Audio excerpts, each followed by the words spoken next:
আসসালামু আলাইকুম দর্শক শ্রোতা, নির্বাচন ছাড়া তারেক জিয়াকে ডাইরেক্ট প্রধানমন্ত্রী ঘোষণা করা এটা কেমন কথা? এটা আমার বুঝে আসে না। আর রাষ্ট্রপতি হতে যাচ্ছেন মাননীয় প্রধান উপদেষ্টা ডক্টর ইউনূস, এমনটাই প্রকাশিত হয়েছে আজকের পত্রিকায়। আপনাদেরকে এখন আমি প্রমাণ সহকারে এটি দেখাবো। জানতে পুরো ভিডিওটি দেখুন।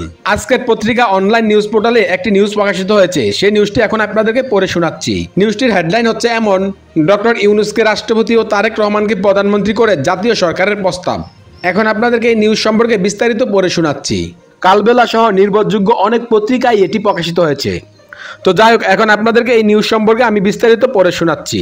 অন্তর্বর্তী সরকারের প্রধান উপদেষ্টা ডক্টর ইউনূসকে রাষ্ট্রপতি ও বিএনপির ভারপ্রাপ্ত চেয়ারম্যান তারেক রহমানকে প্রধানমন্ত্রী করে জাতীয় সরকার গঠনের প্রস্তাব দিয়েছেন নতুন দল জাতীয় ঐক্য সংহতি পরিষদ।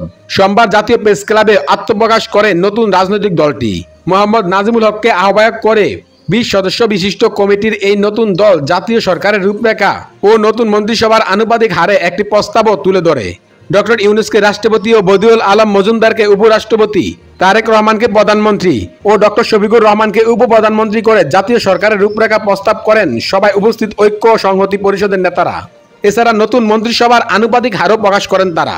তাদের প্রস্তাব অনুসারে বিএনপি 25%, জামাত 20%, এনসিপি 15%, ইসলামী আন্দোলন 5%, বিশেষ গুরুত্বপূর্ণ ব্যক্তি 10% এবং অন্যান্য রাজনৈতিক দল থেকে 25% সদস্য নিয়ে নতুন মন্ত্রিসভা গঠনের প্রস্তাব পেশ করেন নতুন এই দলটি। সভায় ঢাকা বিশ্ববিদ্যালয়ের শান্তি ও সংঘর্ষ বিভাগের চেয়ারম্যান ডক্টর সাবের আহমেদ চৌধুরী, জাতীয় শিক্ষা সেবা পরিষদের chairman doctor Hasan Ahmed, supreme কোর্টের অ্যাডভোকেট SM পরমানুল ইসলাম উপস্থিত ছিলেন। অন্যদিকে আজকের পত্রিকায় আরও একটি নিউজ প্রকাশিত হয়েছে।